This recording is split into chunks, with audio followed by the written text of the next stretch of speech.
जब भी हम नए लोगों से, अपने प्रोस्पेक्ट से बात करते हैं, तो ये एक नेचुरल फिनोमिना है, ये साइकोलॉजिकल बात है। जब भी आप किसी से अपने बिजनेस के बारे में बात करेंगे ना, तो सामने वाला ऑब्जेक्शन रेज करेगा ही करेगा। पता है क्यों?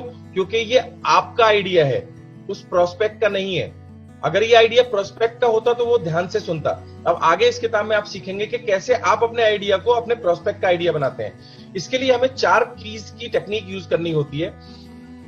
उस टेक्निक का इस्तेमाल करके दोस्तों वो आपको बताएंगे कि वो इस बिजनेस को क्यों करें। और वो टेक्निक है मेल्ट द आइस, बर्फ पिघलाइए, find the hot button and press the hot button and get a commitment. दोस्तों हमारी जितनी भी प्रेजेंटेशन है वो इन 4 बटन के इर्द गिर्द घूमनी चाहिए। मैं एक एक करके आगे चल के इन टॉपिक्स को आपको कवर करूंगा।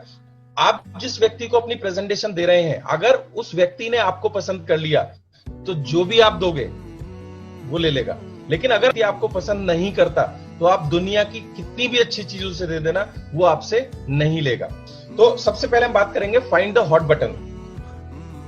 हॉट बटन ढूंढने के लिए हमें पहले बात करनी होगी कि वो किन बातों से अपसेट होता है, किन बातों को लेकर के वो परेशान है, उसकी जिंदगी में क्या ऐसी चीजें हैं जिसको लेकर के वो एक्साइटेड है, और कौन सी ऐसी चीजें हैं जिनको लेकर के वो कंसर्न्ड है, और क्या क्या ऐसी चीजें उसकी जिंदगी में जिनको लेकर के वो गुस्सा हो जाता है। दोस्तों सबसे पहले इमोशंस ड्राइव करती हैं किसी भी इंसान को, तो हमें उन इमोशन तक पहुंचने के लिए हमें पीएमएफ फाइंड आउट करना होता है। दोस्तों जब हम पीएमएफ आइडेंटिफाई करते हैं किसी भी व्यक्ति का, प्राइमरी मोटिवेटिंग फैक्टर, वो कारण जिसके करके वो इस बिजनेस को करना चाहेगा, तो जब हम उसे डिस्कस करते हैं तो हमारा जो प्रोस्पेक्ट है वो अपनी उम्मीद, सपने और डर, ये सारी चीजें हमसे शेयर करना शुरू करता है।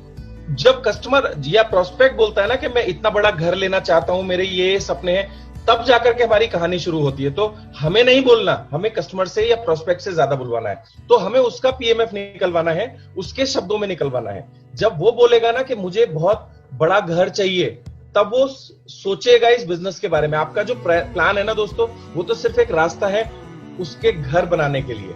तो प्लान पे आने से पहले हमें ये बहुत जरूरी है डिस्कस करना। तो ये पीएमएफ हम आइडेंटिफाई करेंगे, और आइडेंटिफाई करने का एक तरीका है कि आपका जो पीएमएफ है वो आपका है, सामने वाले का पीएमएफ कुछ और हो सकता है। और इस बात को शुरू करने के लिए एक सबसे शानदार सवाल है। आप लोगों को बोलिए कि क्या आपको पता है कि लोग नेटवर्क मार्केटिंग बिजनेस क्यों ज्वाइन करते हैं? तो वो 2 ही सवाल बोलेगा, हाँ मुझे पता है। तो ध्यान से उसकी बात सुनिए, और वो इधर उधर की जो भी कहानियां सुनाएगा, या तो नेटवर्क मार्केटिंग में बहुत सफल होगा तो वो सीधी सीधी बात करेगा, और अगर सफल नहीं है तो वो इधर उधर की बातें करेगा। तो बहुत ध्यान से सुनिए, और अगर वो कहे नहीं मुझे नहीं पता, तो आप उनको बताइए, आइए मैं आपको बताता हूं कि लोग नेटवर्क मार्केटिंग क्यों करते हैं। फिर आप उनसे एक सवाल पूछिए। ये 5 सॉलिड सोने के सवाल हैं दोस्तों, इन्हें लिख लीजिए और इनका सीक्वेंस यही रहना चाहिए। आप सबसे पहला सवाल पूछेंगे जब उसने आइडेंटिफाई कर लिया कि भाई मैं नेटवर्क मार्केटिंग अगर करूंगा तो इस चीज के लिए करूंगा, तो सबसे पहला सवाल है what is your number 1 priority. आप उनसे पूछेंगे कि सबसे पहले आप इन पीएमएफ में से किसका चुनाव करेंगे। वो देखेगा, और अगर नहीं बोलता तो समझ लीजिए वो आपके लिए यूजलेस है, वो बिजनेस भी नहीं करेगा।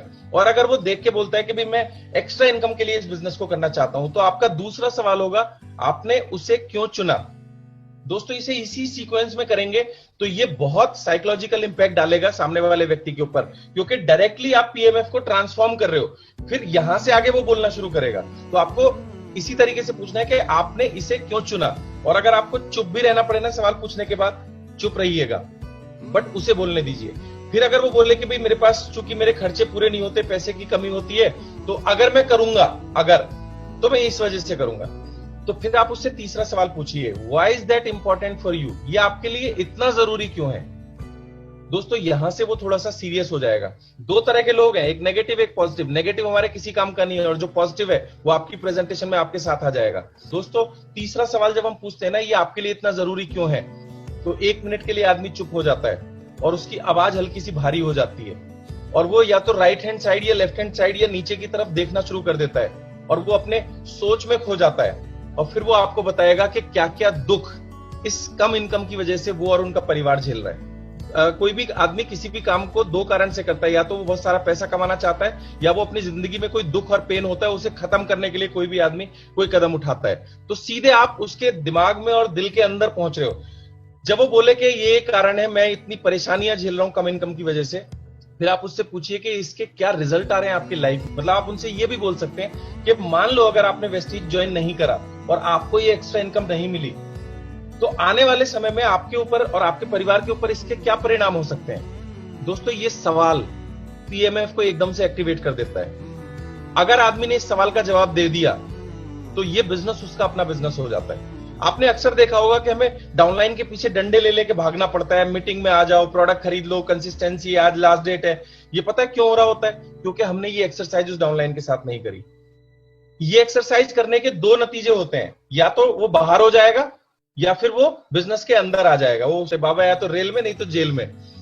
अब आपको चुप रहना है और ब्रीजिंग करनी है, जो मैं आगे आपसे टेक्निक डिस्कस करूंगा। आपको बुलवाना है उस व्यक्ति से ज्यादा। आपको ऐसे लोग भी मिलेंगे जो बोलेंगे नहीं, आपको ऐसे भी लोग होंगे जो विदहोल्ड कर लेंगे, चुप हो जाएंगे। और कई बार तो इस प्रेजेंटेशन में लोग नाराज भी हो गए हैं, क्योंकि जब आप किसी को अंदर से थोड़ा सा कुरेदते हो ना, तो उसकी इमोशन हिल जाती है। और बहुत सारे लोग बहुत सारी अपनी दिल की बातें यहां से करना शुरू कर देंगे। और जब वो अपने उन परिणामों के बारे में बात कर रहा होगा, लास्ट सवाल आपको पूछना है कि आप इन परेशानियों और परिणामों को लेकर के इतने चिंतित क्यों हैं। दोस्तों, 99% केसेस में जो इसमें पार्टिसिपेट कर रहे होते हैं वो 2 मिनट के लिए चुप हो जाते हैं, और कुछ लोगों की आंखों से आंसू भी निकलते हैं। और यहां के बाद ये एक्सरसाइज करने के बाद दोस्तों वो आपके साथ आ जाता है, और वो फिर इस बिजनेस को आपका बिजनेस नहीं अपना बिजनेस मान लेता है, और फिर उसे ये वेस्टीज बिजनेस अपनी उन सभी समस्याओं का समाधान नजर आना शुरू कर देता है। और ऐसा करके आप किसी भी व्यक्ति के ट्रू पोटेंशियल को निकालना शुरू कर देते हैं। दोस्तों, ये एक्सरसाइज प्लान से पहले करना बिल्कुल ऐसे ही है जैसे खेत को बोने से पहले हम उसे जोतें और अच्छे से खाद डालें। आप समय दीजिए। अगर उसके सवालों के जवाब बहुत कमजोर हैं, वो बहुत कैजुअली आपकी इस प्रेजेंटेशन में पार्टिसिपेट कर रहा है, तो ज्यादा बेहतर ये होगा आप किसी दूसरे प्रोस्पेक्ट को देखिए। इस पे टाइम बर्बाद मत कीजिए। Search more and more prospects. ज्यादा से ज्यादा प्रोस्पेक्ट के पास जाइए। सर, अभी इस दुनिया में बहुत सारे सिद्धार्थ जी बचे हुए हैं, बहुत सारे विवेक सक्सेना भी बचे हुए हैं जो ये बिजनेस में आएंगे और रिकॉर्ड बनाएंगे।